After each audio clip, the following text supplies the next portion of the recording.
Haute couture means high craftsmanship in French. Haute couture products are one of a kind and completely individual. In order for a fashion house to qualify as a haute couture house today, it must meet certain requirements and be selected by the Chambre syndicale de la haute couture. So, couture is an important part of the modern fashion industry. But where did it start? Charles Frederick Worth, better known as the father of haute couture, is the reason haute couture became what it is today.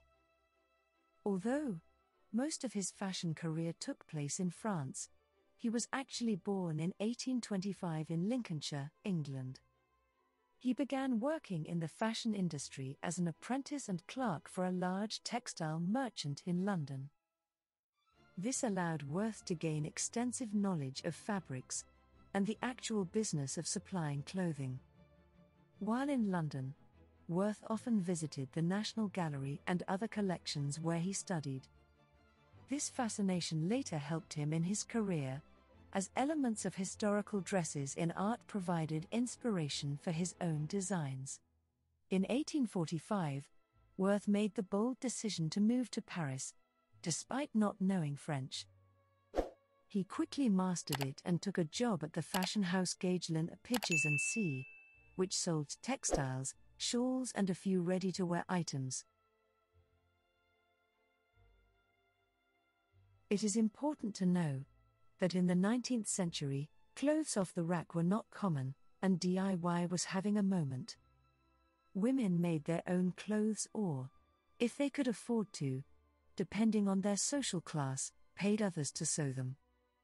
They bought their own materials and brought them to dressmakers, giving specific design instructions. Worth was a top salesman at Gauguelin Piges & C, which allowed him to propose the idea of a tailoring department. Although superiors were hesitant at first, Worth was allowed to realize the idea, which brought Gauguelin Piges & C and Worth to fame. The dresses created by Worth at this time won many awards and were exhibited at two major exhibitions, the Universal Exposition in Paris and the Great Exhibition in London. In 1858, Worth left Gauguelin Piges & C and founded his own fashion house with Otto Gustav Boberg.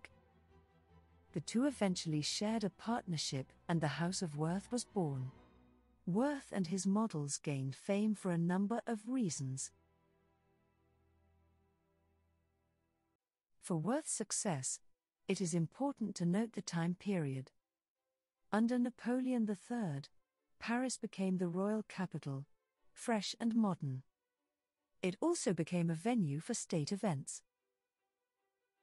This boosted the French economy and led to an increased demand for luxury goods such as textiles.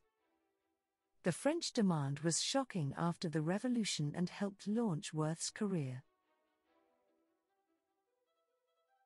Worth's success was aided by Emperor Napoleon's marriage to Empress Eugenie in 1853.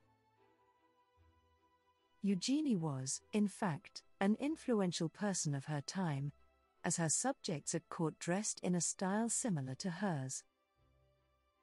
Her loyalty to the House of Worth attracted many customers. The popularity of Worth's models only grew. People traveled to Paris from all over the world to purchase closets of clothing from this house.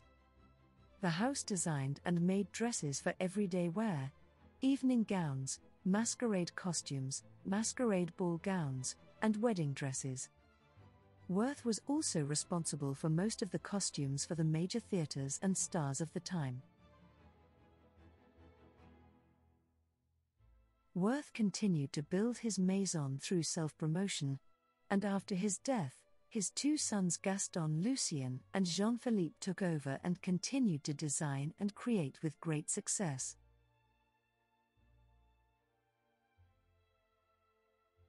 Charles Frederick Worth's design style was quite unique.